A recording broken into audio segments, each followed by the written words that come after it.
I'd go to the moon in a nanosecond. The problem is we don't have the technology to do that anymore. We used to, but we destroyed that technology, and it's a painful process to build it back again. But if you believe this, going to Mars should be one of the next. So 50 years ago, they say man went to the moon. Here's Don Pettit explaining why we can't go back. This is an oldie but goodie, but he is one of the heads of NASA, and he also happens to sound like he has Down syndrome. Well, Down syndrome aside, take a look at his name, Owen. Don Pettit. He's their pet tit, NASA's pet tit.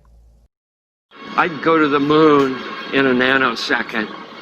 The problem is we don't have the technology to do that anymore. We used to, but we destroyed that technology, and it's a painful process to build it back again. But going to Mars should be one of the next series of steps that humans do. The first step should be going back to the moon for a number of technical reasons and exploration reasons, and then after that, Mars, maybe high orbit in Venus atmosphere. Just real quick, he sounds like he has legitimate mental retardation. He's like, we go to Venus, and then we go to Mars, and it's a painful process.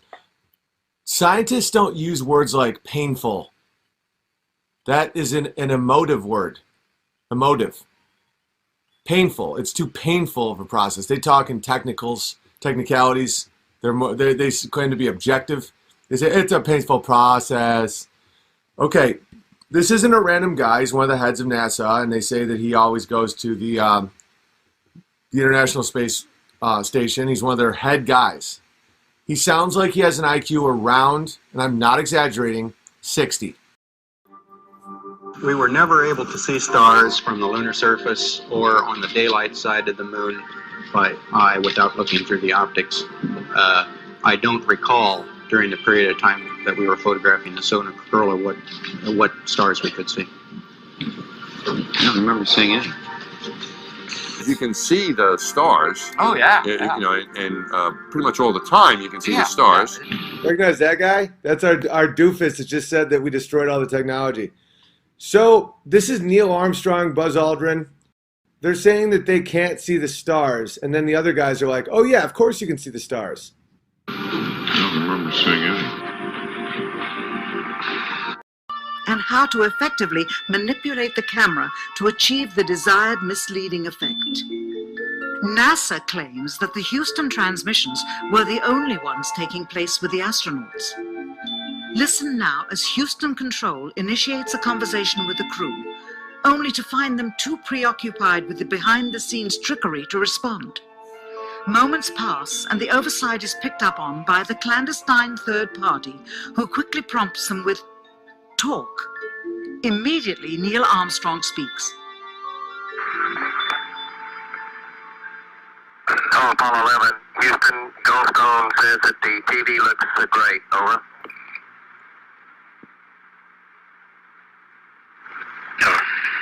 Okay, roger for revenue.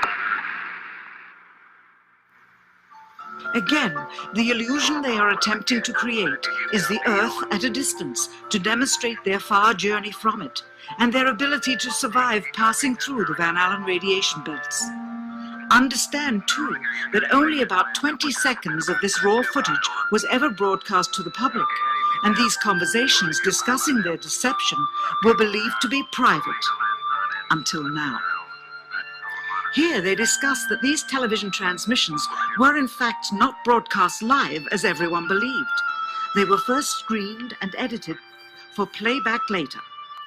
Roger, Neil. We just wanted a narrative such that we can, when we get to playback, we can sort of correlate what we're seeing. Thank you very much. Here they discuss the fact that they have turned out the lights and have blocked out sunlight from entering the spacecraft through the other windows, as to not cause any reflected light to fall onto the spacecraft's wall in the foreground. Okay, very good. Well, we cut out the sun coming in some of the other windows into the spacecraft, so it's looking through a number but one window, and there isn't any reflected light. The reason this was done is so that the truth of the matter would not be revealed. It is this. Though the federal government would have you believe that this is a view of Earth from a distance out of the spacecraft's window as it nears the moon, it is not. What they have ingeniously done is placed the camera at the back of the spacecraft and centered the lens on a circular window in the foreground, outside of which it is completely filled with the Earth in low orbit. The circumference of the window then appears to be the diameter of the Earth at a distance, with the darkened walls of the spacecraft appearing to be the blackness of space around it. That is why they wanted the interior dark and blocked out the sun from entering through the other windows. Here you can see the extruded window, probably 2 inches thick at the bottom. This is because the Earth's shine is coming in at a downward angle. It also causes the Earth to appear to be an irregularly shaped circle, for you are seeing the outside of the window at the bottom and the inside of the window at the top, which together form 2 different sized halves of a circle. Subsequently, this take was never used.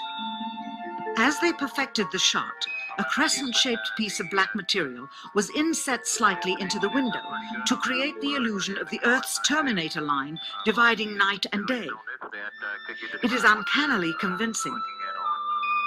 During this segment, intended to be edited and played back later for the worldwide television audience, dated July 18, 1969, Neil Armstrong condemns himself as he states that he is 130,000 miles out, or halfway to the moon, as the NASA flight log also states on this date, when he is in reality in low Earth orbit of a few hundred miles. Roger, Houston, Apollo 11. Calling in from about 130,000 miles out. Here, during another segment, also intended to air after review, Neil Armstrong falsely explains to the viewers how the shot is attained by putting the camera's lens to the window's glass, as it would have to be if they were the claimed distance away from the Earth. We only have one window that has a view of the Earth, and it's filled up with the TV camera. If the window was completely filled up with a TV camera, as he stated, then an astronaut's arm would not be able to get between the camera and the window, as it obviously does here in this outtake.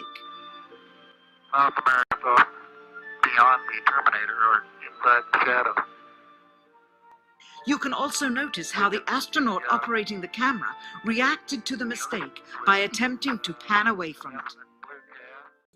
There's many documentaries on this. I just want to show you guys some more. So let's do the review here. They no longer have the technology to go back because they destroyed it, and it's too hard to bring back. They want to go to Mars, and so they need tons of money. They don't have any of the data from, or the telemetry data, or any of it from the original because they taped over it. They, the moon, the visuals themselves have been doctored. NASA says that we can't leave low Earth orbit.